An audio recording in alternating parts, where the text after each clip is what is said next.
Merci pour la fidélité renouvelée au reflet de Kinshasa, votre télévision. C'est l'heure de la page rétrospective de la semaine. Sur ces plateaux, nous avons l'honneur de recevoir pour la première fois Maître Emmanuel Gizenga, cadre du RCK, président du RCK France, membre du bureau politique du même parti politique, mais aussi communicateur du parti et porte-parole du président fondateur. J'ai dit Maître Emmanuel Gizenga, à qui j'ai dit bonjour et bienvenue sur le plateau de Kin 24 Télévision. Bonjour Monsieur Ali, c'est pour moi un honneur de passer sur votre plateau.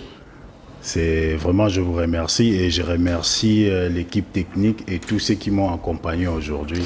Merci beaucoup, Maître. Nous disons merci pour la disponibilité. Je vous ai présenté comme l'homme à plusieurs casquettes. Vous êtes le porte-parole du parti, vous êtes cadre et membre du bureau politique. Mais parlez-nous un peu du RCK. C'est quoi RCK? Parler du RCK d'emblée comme ça et avec les peu de temps que vous m'octroyez sera vraiment difficile. Et en gros, je vous dirais que le RCK, c'est la nouvelle vague politique, c'est la nouvelle façon de gouverner, c'est gouverner autrement et c'est l'accomplissement de la prophétie. Donc il y a au moins 3 dimensions. Même pas 3, il y en a plusieurs que vous avez résumé en 3. Voilà. Mais vous êtes aussi président du RCK France. RCK n'a pas encore organisé sa sortie officielle, mais curieusement, il est déjà installé en France. Comment ça se passe? Mais justement, c'est pour vous dire que c'est un parti bien organisé. On n'attend pas la sortie officielle pour vraiment structurer les partis. Ça déjà, je vous dis, je vais vous surprendre pour vous dire que le RCK date déjà de plus de 2 ans. Mais administrativement, on a attendu avoir l'accréditation et commencer à travailler dans les normes de l'État. Le RCK s'est installé déjà en Europe, dans d'autres pays, mais sur le plan local, il fallait peut-être qu'on commence par là. Est-ce que le RCK est installé seulement à Kinshasa, mais on peut aussi le retrouver en province? Si oui, dans quelle province par exemple? Ben justement, le RCK est un grand parti déjà, est un parti national et en tant que journaliste, vous essayerez d'envoyer vos confrères aussi au fin fond, dans le Congo profond. Vous verrez les RCK. C'est pourquoi on attend notre sortie officielle. Vous verrez toutes les représentations du RCK, toutes les représentations du pays, de l'arrière-pays et même du continent. Vous verrez, on est déjà bien organisé.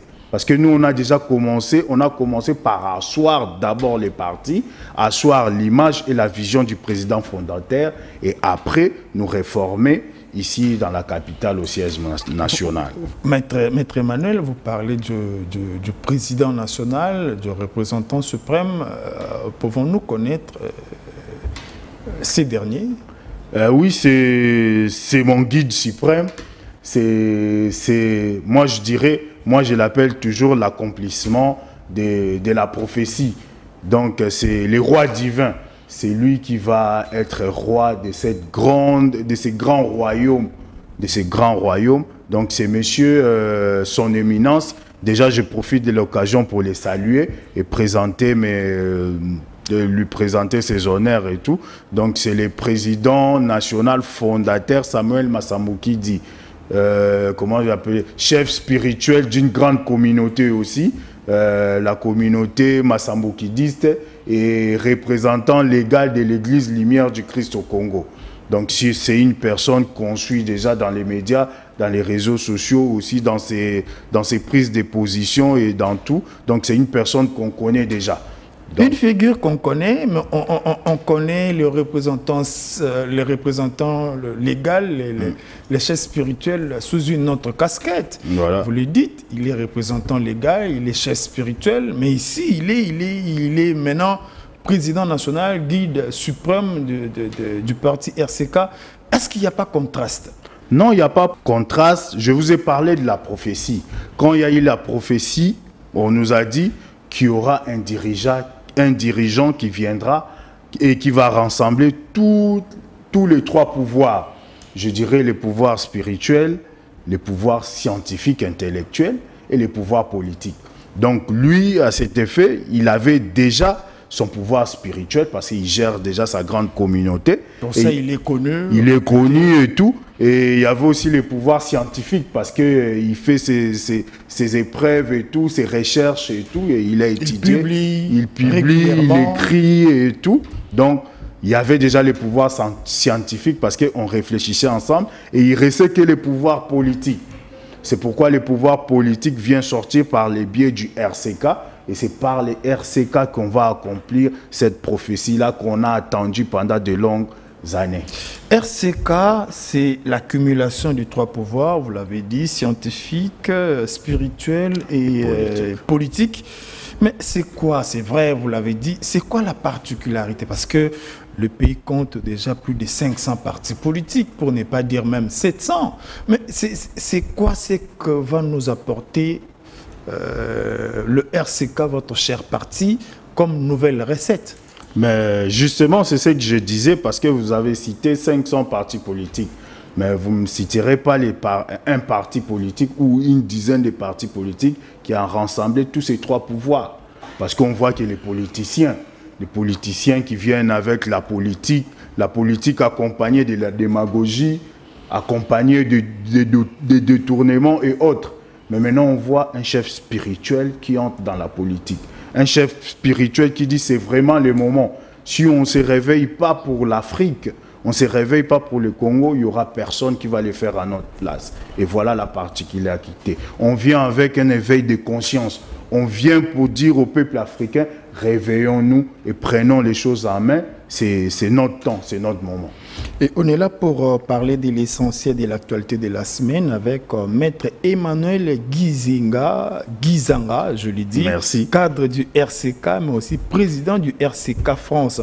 Mais Maître, nous allons peut-être poser cette dernière question avant de prendre notre premier dossier.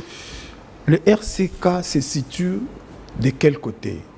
Du côté Fachi, du côté Kabila, du côté centre, où il veut nous amener dans une autre dimension? C'est ce que j'ai toujours dit. J'ai toujours été confronté à ce genre de questions. Ah bon? Moi, j'ai dit toujours aux gens, nous, on est un parti divin. Un parti qui vient de l'au-delà. On ne peut pas s'aligner derrière les autres partis. Mais par les jeux politiques, on ouvre les portes à toutes les convictions. Vous avez dit de l'union sacrée, oui. On ouvre les portes, venez nous voir, on va confronter nos plans de société. Et ceux qui sont contre avec l'union sacrée aussi, peuvent aussi venir. Venez nous voir et on va voir ce qu'il faut faire avec vous. Et on va lire vos projets de société pour voir. Parce que notre parti est plus grand. C'est un parti qui va absorber tous les petits partis mosaïques, les petits partis de mallettes que vous voyez là. Aussitôt sorti, parce que vous annoncez, ben oui, parce qu'on absorber tous les autres. On connaît notre force, parce que c'est un parti qui vient de l'au-delà, un parti divin, un parti qui vient de la prophétie, un parti qui Mbangu a annoncé, un parti qui m'invite à rêver, un parti qui a noirri tout le monde a annoncé. Et maintenant, ces partis-là arrivent. Vous voulez nous voir aller suivre les autres petits partis? Non, nous on est là, venez, parce qu'on a tout ce que vous cherchez. On a la spiritualité, on a les scientifiques et on a la politique. Et on a aussi les peuples derrière nous. Ah bon. Merci beaucoup, Maître Emmanuel Gizanga. Nous entamons maintenant l'analyse de nos différents reportages par l'inauguration de la station de traitement d'eau d'Ozone.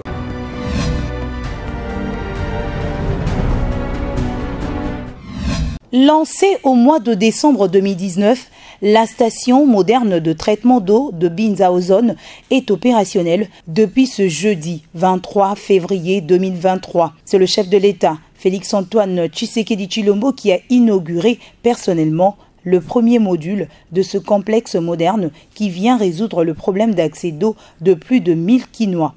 Dans son mot de circonstance, le directeur général de la Régie des eaux a remercié le chef de l'État pour son implication personnelle au profit de la population de la partie ouest de la capitale congolaise et à lui de poursuivre cette réalisation et le résultat du plaidoyer du chef de l'État et de la reprise du partenariat avec la Banque mondiale.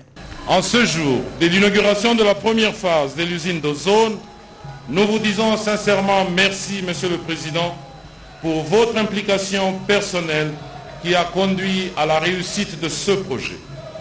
Chers compatriotes, bien que notre pays, la République démocratique du Congo, possède des potentiels énormes en termes de ressources en eau douce naturelle, il nous revient de révéler cependant que le taux d'approvisionnement en eau potable y reste encore faible, soit près de 30%, à cause d'un manque criant d'infrastructures appropriées et d'une gestion qui n'a pas été rationnelle dans le passé.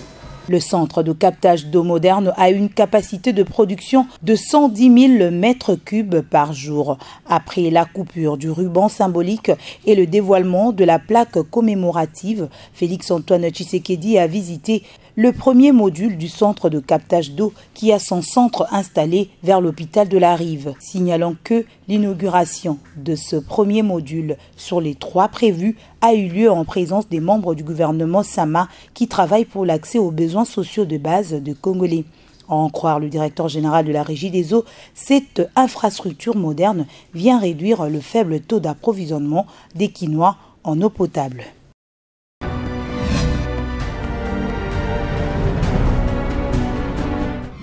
Signataire de la Convention internationale des droits de l'homme, la Tunisie, par le biais de son gouvernement, a le droit de sécuriser tous ceux qui vivent sur son territoire. Dans le cas contraire, le gouvernement congolais doit interpeller l'ambassadeur tunisien accrédité en RDC pour mieux connaître la situation des Congolais vivant en Tunisie, pense le directeur exécutif de CODOD.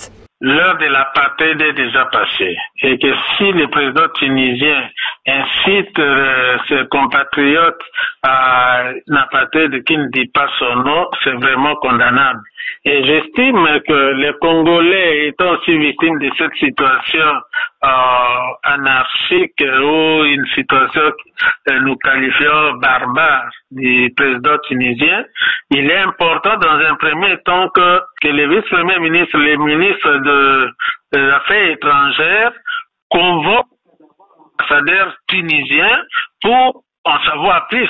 Et une fois qu'il n'est pas convaincu et que si la situation perdure, il est important qu'il puisse convoquer ou soit rappeler notre ambassadeur de Tunis pour une question d'information. Et dans les cas contraires, il y a la réciprocité et à ce moment-là, les principes vont s'appliquer. En sa qualité de défenseur des droits de l'homme, Henri Longenza rassure les Congolais vivant en Tunisie tout en annonçant des actions en cas de persistance. Nous sommes de cœur avec eux.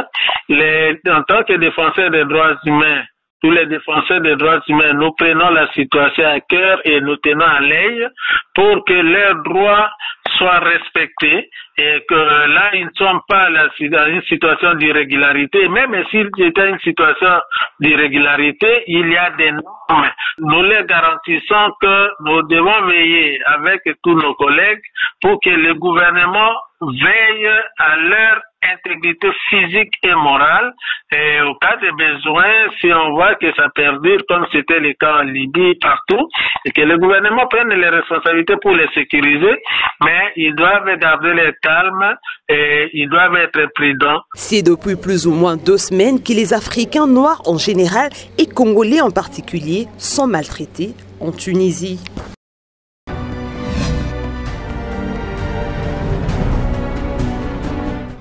Le chef de l'État a inauguré cette première phase de la station à 3 modules. Pensez-vous que c'est une solution qui tombe à point nommé ou ce n'est qu'une goutte d'eau dans l'eau? Déjà, dire que c'est une goutte dans l'eau, je vais m'inscrire en faux parce que moi, je suis dans la logique de toujours encourager ce qui est fait et ce qui est visible. Moi, j'ai toujours dans ma conception que l'eau, c'est la vie. Et tant qu'ils desserrent l'eau facilement à la population, qui me soutiennent et tout, je dirais bravo. Mais il faut aller jusqu'à la fin. Parce que quand on dessert l'eau, ben, il ne faut pas qu'il y ait des coupures. Ça ne suffit pas. Il ne faut pas que demain, qu'il y ait des coupures intempestives, qu'il n'y ait pas une bonne qualité d'eau. Moi, je dirais qu'il faut aller jusqu'à la fin. Mais déjà, pour cette œuvre-là, je félicite et j'encourage. Il faut arriver jusqu'à la fin. S'ils ne savent pas les faire, qui viennent nous concerter, les RCK. On a tout, on a déjà tout prévu. On les dira, papa, pour ce que tu as fait, félicitations, mais voici notre cahier des charges. Je suis notre cahier des charges pour vraiment aller de l'avant. Mais parlons un peu du RCK, parce que le chef de l'État vient d'inaugurer une station de traitement d'eau d'ozone. Apparemment, ça fait partie de ses priorités. Ça sera quoi la priorité du RCK une fois au pouvoir, le parti divin? Les partis divins, merci déjà. Les partis divins, comme vous le dites là, les partis divins est conduit par l'Esprit de Dieu.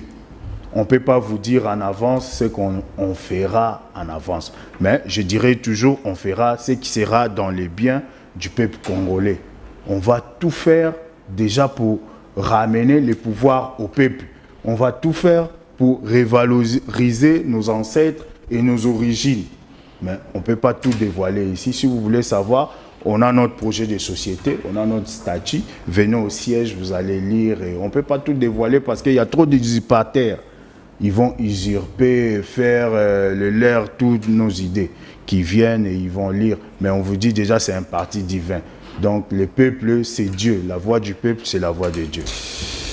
Merci beaucoup, Maître Emmanuel Gizanga. Mais poursuivons avec cette deuxième sélection. Les Congolais, les étudiants congolais vivant à Tunis ont lancé un SOS, c'est-à-dire ils sont menacés, ils sont maltraités. Il y a même des ceux-là qui parlent des traitements rétrogrades. Pensez-vous que les dispositions sont prises, parce qu'il y a des voix qui s'élèvent aussi pour dire comment le gouvernement congolais peut rester si silencieux par rapport à ces traitements? Qu'est-ce que vous pouvez demander et aux autorités congolaises et aux étudiants congolais vivant à Tunis? Ce que je veux dire en premier lieu, il ne faut pas rester dans les débats des rues. Il faut savoir pourquoi ce qui se passe en Tunis, là. Il faut savoir qu'est-ce qui se passe réellement. Ils peuvent lancer un SOS, mais il faut savoir qu'est-ce qui se passe. Il faut voir les autorités tunisiennes. Pourquoi ils font ça? Moi, j'ai appris, je me suis renseigné parce que je suis aussi, j'ai aussi vécu dans les Maghreb et tout. En fait, ce qu'ils sont en train de faire là-bas, c'est ce qu'on va demander aussi à l'autorité congolaise de faire. Quoi, par exemple? Par exemple, que tous les immigrés, tous les étrangers soient en ordre. Quand tu es étudiant en Tunisie, il y a des prérogatives, il y a des trucs à remplir, des exigences et tout. Est-ce que vous êtes en ordre avec et qu'ils ne l'ont pas fait? Bien certes, il peut y avoir que la forme ou la procédure soit un peu forte et brutale. Ben ça, ouais, ça on va demander à l'autorité congolaise sur place de voir avec la police, avec les agents de la migration, de l'immigration qui sont là. Mais vraiment, moi je me suis informé, ils m'ont dit que ce n'est qu'un contrôle des résidences, des papiers et tout. Celui qui n'est pas en ordre, pourquoi il va vouloir qu'on les protège? Pourquoi il va lancer un SOS? Il faut savoir aussi qu'est-ce qu'ils sont partis faire là-bas. Parce qu'on ne parle que des étudiants. Les étudiants, oui, ils sont en droit, ils sont en légalité là-bas. Mais il y a aussi des compatriotes qui sont là-bas pour ne pas étudier. Des autres pays. Qui ont été aussi étudiants et qui n'ont pas fini leur cursus et qui veulent faire autre chose dans les pays illégalement. Pour ces gens-là, qu'est-ce qu'on va faire? Mais RCK, qui va bientôt sortir officiellement, entend amener quoi en faveur des étudiants congolais vivant tant à Kinshasa qu'à l'extérieur? Déjà, moi, mon premier combat, on va changer les programmes d'études.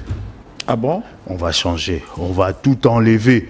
On ne va plus étudier les rois des Belges, on ne va plus étudier le général de Gaulle français, on va étudier les hommes forts aussi africains. Ben, vous allez demander à nos étudiants ici qu'est-ce qu'ils savent ou qu'est-ce qu'ils disent de Kwame Nkrumah. Ils vont ouvrir grandement les yeux. Qu'est-ce qu'ils disent de Kimbangu? Ils vont dire, ah, Wana, ce sont les gens que nous, on ne maîtrise pas mieux. Mais on doit insérer toutes ces connaissances-là dans les programmes congolais. Et c'est dans l'idéologie du RCK, c'est dans les projets de RCK. On va étudier les Congolais. On va étudier M. Ali, qui était-il? On ne va pas étudier Juan Gomez ou je ne sais pas les grands journalistes de RFI.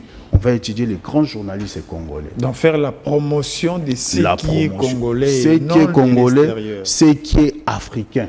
Mais les RCK ne risquent pas de connaître des difficultés dans son fonctionnement quand on sait que les politiques est soutenue par l'extérieur. Oui. Quand vous refusez de faire mention, de faire l'apologie de ce qui soutient l'extérieur, vous n'aurez pas de place, vous n'aurez pas le pouvoir. Mais justement, c'est ça notre combat. On vient pour ça. On ne va pas dire quand Kimbangu ou quand Lumumba et ses potes ont combattu les combats, ils ont eu peur de l'Occident ou des autres. Ils ont fait leur combat et ils ont obtenu ce qu'ils cherchaient. Nous aussi, on n'a pas besoin de soutien de l'Occident ou de l'extérieur. Nous, on a besoin de travailler la conscience du peuple africain et du peuple congolais. On a besoin de leur dire, les polos, sardines et savons, ce n'est pas ça qui fait le bonheur du Congolais. C'est la conscience, c'est la vérité et c'est la révolution qui fait un grand pays. C'est la révolution qui fait un grand pays. Le RCK, le parti cher à son éminence, Samuel Massambukili, existe depuis 2 ans, comme vous l'avez dit. Mais pourquoi vous ne sortez toujours pas de l'existence abstraite pour l'existence concrète officiellement? Et je vous dis, quand il y a, comme les gens disent toujours en lingala, ils ont tenté de tout faire, mais ça ne marche pas. Ils ont tenté, parce qu'ils ont peur maintenant d'un pouvoir qui vient avec ces 3 pouvoirs-là rassemblés. Mais quand vous dites qu'ils ont peur, qui ont peur, ils ont tenté de faire quoi? De vous empêcher d'exister? Les ennemis du Congo. Je parle justement des ennemis du Congo et des ennemis de l'Afrique. Ils ont peur quand ils entendent déjà les discours des fondateurs ou du guide suprême du RCK. Ils disent enfin, il y a quelqu'un qui vient après Lumumba. Enfin, il y a quelqu'un qui vient après Mouzé Laurent Désiré Kabila. Il y a quelqu'un qui vient après tous ces grands-là. Ils ont peur. Mais qu'est-ce qui prouve que le RCK va fonctionner selon l'idéologie de son président suprême, parce qu'il est connu par rapport à ses prises de position, il est connu par rapport à son discours, ses différentes apparitions à la télé. C'est quoi la preuve que le RCK ne s'écartera pas de la vision de son guide suprême? Vous voulez une preuve? Donnez-nous alors une chance. Comme ça, vous verrez. Comme ça, vous aurez les preuves et vous verrez ce qu'on va faire. Parce que nous, c'est un parti spirituel. Parce que c'est un parti divin. On ne joue pas avec Dieu, on ne joue pas avec les ancêtres. Le RCK est du centre, et n'est pas du centre, n'est pas de l'opposition, n'est pas du pouvoir, mais c'est un pouvoir, c'est un parti qui vient du ciel, qui vient des dieux. Les dieux, oui. Mais vous allez tenir quel discours pendant la période de campagne pour que vous ayez un nombre maximum des élus dans différentes échéances? Mais les discours, c'est ce que tout Congolais a toujours eu dans les transports en commun. Tolembi Mokoyo, Bakondimi et tout, c'est tout ce que la population dit chaque jour. C'est ça notre discours. C'est ça dire aux gens qu'il faut vraiment mettre à la place les gens qui vont travailler pour ces pays. Il faut revenir à l'authenticité. Il faut recourir et confisquer tout ce que l'Occident a volé. Il faut remettre à la normale tout ce qu'ils ont falsifié. Il faut réécrire l'histoire du Congolais. Maître, vous parlez de l'histoire, de la réécriture de l'histoire congolaise, mais parlons aussi de ce 3e sujet. Il s'agit de l'anniversaire des 17 ans de la Constitution congolaise. Le RCK compte arriver au pouvoir, compte gérer le pays avec une constitution qui date de 17 ans, qui a fait ses preuves et qui a démontré ses limites. Le RCK pense continuer avec la même constitution comme ses prédécesseurs, ou il a une autre vision par rapport à cette constitution qui a fêté ses 17 ans? Moi, je dirais 17 ans, oui, c'est bien, 17 ans, on compte 17 ans. Mais d'où vient cette constitution? Parce que moi, j'ai lu la constitution, je l'ai comparée avec d'autres constitutions européennes et tout. Je vois que la constitution est calquée sur mesure. La constitution congolaise est calquée. Est calquée. Ça, c'est la vision, ça, c'est la vision de maître Emmanuel Guizanga ou c'est la vision du RCK? Déjà c'est mon avis. Parce que quand je lis, c'était moi, je lis la Constitution, je compare avec d'autres constitutions et je vis que c'est vraiment calqué. Elle ne reflète pas l'image et la réalité congolaise. Elle ne reflète pas l'image et l'historique de notre pays. C'est pourquoi l'RCK dit, d'abord, allons aux institutions, comme ça nous allons donner moyen à nos membres de pouvoir d'abord modifier cette constitution-là et donner des ouvertures à ce qu'on puisse avoir une autre constitution qui va refléter l'image de notre pays, qui va refléter qui va reprendre nos coutumes, qui va remettre notre passé et notre histoire en valeur. Donc, vous pensez que de l'extérieur, il n'y avait pas moyen de changer les choses. Voilà pourquoi vous avez décidé d'accéder. Justement, comment on va les faire? Avec quel droit? Avec quel pouvoir? Vous nous laissez à l'extérieur. Certes, on va conscientiser la population, on va conscientiser par des meetings et tout la population. Mais on aura quel pouvoir légal pour les faire?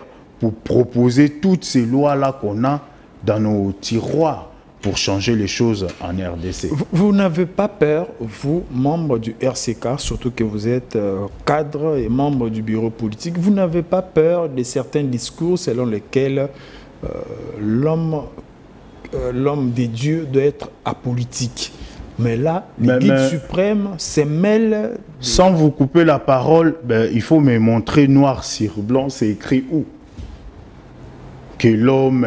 Parce que moi, si je me réfère à la politique ancienne, tous les grands rois étaient des hommes de Dieu, des prophètes, des dirigeants spirituels et tout. Même les pouvoirs, je vais vous donner un exemple, les pouvoirs catholiques est venu d'où? Toutes ces conquêtes qu'ils ont fait des pouvoirs et des territoires, ça venait d'où? Et pourquoi maintenant vous allez interdire? Pourquoi les Occidentaux n'interdisent pas leur spirituel d'œuvrer dans la politique? Et ils nous ont laissé ça ici. Dire que Moutouandambe, il ne peut pas accéder et tout. Tout ça, c'est pour endormir la population. Pour laisser les pasteurs et les clergés dans l'église. Faites l'église, parce que c'était aussi des meneurs de masse. Hein. Les spirituels, les pasteurs et autres. Ils les ont laissés dans leurs églises et tout, et pour bien mentir, pour bien mener leur démagogie. C'est écrit nulle part qu'un spirituel ne peut pas faire la politique. C'est quelle loi? Mais est-ce que le fait que le RCK soit guidé, géré par un spirituel connu, ne peut pas constituer un obstacle pour les membres des autres religions qui pensent adhérer? Non, non, c'est contraire. C'est même ce qu'on a écrit dans notre statut. Le RCK est ouvert à toute confession religieuse, est ouvert à toute pensée. Nous, ouverts, on accueille tout le monde. Déjà, le RCK n'est pas l'église. Donc, nous, on ne confond pas l'église et le RCK. Nous, le RCK, c'est autre chose et l'église, c'est autre chose. Mais on ne va pas empêcher l'église de venir adhérer dans le RCK pour mettre la main ensemble et faire les combats ensemble. Nous, on attend tout le monde. Toutes les confessions religieuses, toutes les, comment on appelle ça, toutes les religions, voilà, toutes les religions, parce que c'est une notion que je ne maîtrise pas et que je n'aime pas. Toutes les religions, venez et on va faire un combat. Peut-être une dernière question. Le RCK n'est pas encore sorti officiellement, mais le RCK existe en France. Vous avez dit, vous êtes déjà sur terrain depuis 2 ans. Ouais. Comment fonctionne le RCK France? Le RCK France fonctionne comme tout autre RCK. On a la vision du guide suprême. En fait, c'est lui qui nous guide comment gérer les entités, les interfédérations et tout. Parce que vous savez, du niveau européen aussi, il y a vraiment un grand courant qui vient avec des idées nouvelles et avec un courage pour venir réveiller les peuples africains. C'est pourquoi nous, on gère toute cette masse-là pour savoir comment guider toutes ces énergies-là et toutes ces idées. Mais au niveau de l'Europe, le RCK est centré en France comme principale filiale où chaque pays a une organisation spécifique par rapport à son fonctionnement. Justement, parce que nous, déjà dans notre projet de société, on prend le fédéralisme. Donc on ne peut pas centrer tout dans un seul pays. Il y a les RCK États-Unis, RCK Canada, Royaume-Uni, Belgique et tout. Donc chacun est autonome et gère de sa manière, mais sous la vision du guide suprême. Sous la vision du guide suprême, vous le dites, maître Emmanuel Gizanga. Comprenez-moi, de temps en temps, on ne peut pas confondre parce que sur le plateau, j'ai maître Emmanuel Gizanga, membre et cadre du parti RCK. Prenons cette dernière sélection pour clôturer.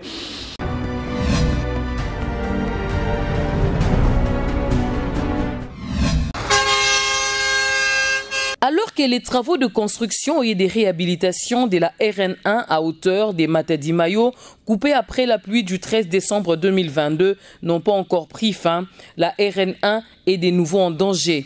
La forte pluie qui s'est abattue ce mercredi 22 février 2023 sur tout Kinshasa n'est pas passée sans dégâts. Cette fois-ci, c'est au niveau des Matadi-Kibala, précisément à l'arrêt en vrac, que la route menace de se séparer en deux. Les eaux des pluies dictent la loi sur cette route d'intérêt économique qui relie Kinshasa et la province du Congo central.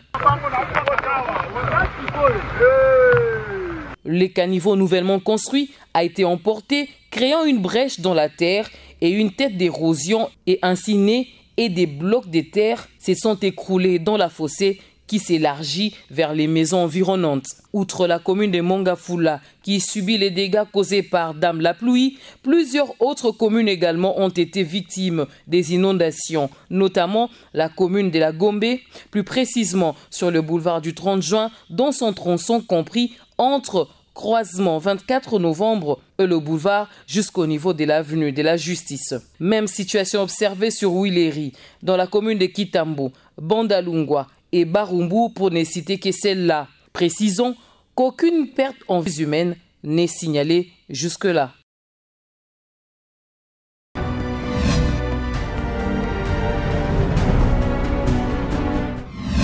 Maître, de plus en plus, les pouvoirs coutumiers que vous soutenez, que le RCK soutient, perd de sa valeur.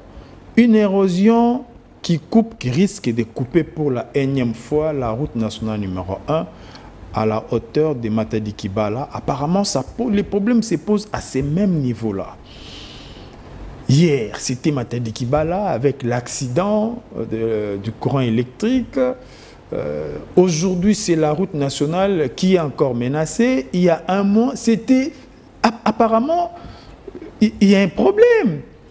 Hier, les pouvoirs coutumiers avaient un pouvoir, permettez-moi de la tautologie, mais apparemment, c'est plus utilisé pour la malédiction que pour le bonheur, apparemment. Ce que je dirais, c'est ce qu'au fait, les colonisateurs ont essayé de nous faire comprendre que tous ces pouvoirs que nous on a, c'est pour les malheurs, c'est pour la malédiction. Ils nous ont dit, venez dans les églises, dites Amen et tout ira mieux. Même si tout ne va pas mieux ici sur terre, ça ira mieux au ciel. Donc la pauvreté, c'est bien parce que vous aurez le royaume des cieux. Mais moi, ce que je dis, ce que je conseillerais au pouvoir actuellement, et c'est aussi l'idéologie du RCK, il faut parler avec les pouvoirs ancestrales. Il faut chercher. Parce que on dit toujours, selon une loi, dit les sols et les sous-sols appartiennent à l'État. Voilà, appartient à l'État. Mais il y a les pouvoirs coutumiers qui gèrent ces terres. Pourquoi pas l'État va parler avec les pouvoirs coutumiers, savoir qu'est-ce qui se passe. Mais eux aussi, est-ce qu'ils ne peuvent pas aussi approcher les gestionnaires, les gouvernements pour faire part de leurs doléances au lieu de... Mais moi je trouve que... Non, ils n'œuvrent pas dans le noir. Moi je trouve que c'est une frustration. Parce qu'ils ont des demandes ils ont eu des mémos qu'ils ont adressés, mais quelle a été la suite réservée à leurs demandes? Mais moi, je trouve comme il y a quelqu'un qui gère toutes ces personnes-là, moi, je pense qu'il faut chercher cette personne-là pour faire un pont entre les pouvoirs publics qui gèrent et les pouvoirs coutumiers ancestraux qui possèdent les terres.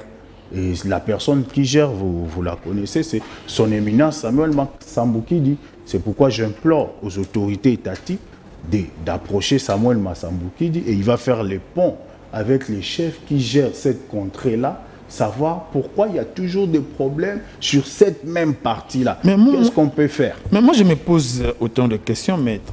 Pourquoi est-ce que vous demandez toujours au gouvernement d'aller vers, alors que son éminence qui a été choisi, qui a été délégué par les détenteurs du pouvoir coutumier comme leur porte-parole, il ne peut pas non plus prendre l'initiative au lieu d'attendre? Non, c'est apparemment, le guide suprême ne sort pas. Hein? Si, il sort, mais il va sortir, c'est déjà, nous on l'appelle, c'est déjà un roi. Un roi ne sort pas pour rien. Un roi ne va pas quémander quand il y a un problème et que vous cherchez une solution. Venez vers les rois, posez votre problème et il y aura des solutions. Ça, c'est la vision du RCK. La vision du RCK et du peuple congolais et africain aussi. Nous tendons vers la fin de notre page rétrospective qui a porté entre autres sur l'érosion, les 17 ans de la Constitution congolaise, mais nous avons un mal qui continue à nuire. C'est la situation de l'Est que vous suivez de près. C'est quoi la vision du RCK par rapport à la situation de l'Est? Déjà, je suis de cœur avec tous ceux qui ont perdu leurs proches dans ces conflits-là, parce que ça fait pas plaisir quand ça brûle chez les voisins et quand les autres perdent les membres. La vision, le RCK n'a pas de vision par rapport à la guerre et tout, parce que le RCK ne prévoit pas ça, mais le RCK a une vision par rapport à la sécurité du pays. Par rapport à la sécurité du pays. Voir ses voisins, parler avec les voisins pour amener la paix, ou recourir à la force, ou faire appel au pouvoir mystico-religieux pour bouter d'ailleurs l'ennemi. Déjà, la vision du RCK, c'est d'abord identifier d'où viennent les problèmes. Parce qu'on est tous hypocrites. Moi, je dis toutes ces institutions et toutes ces autorités-là sont hypocrites parce qu'ils savent d'où viennent les problèmes. Les problèmes, c'est quoi? C'est la richesse du sol et du sous-sol congolais.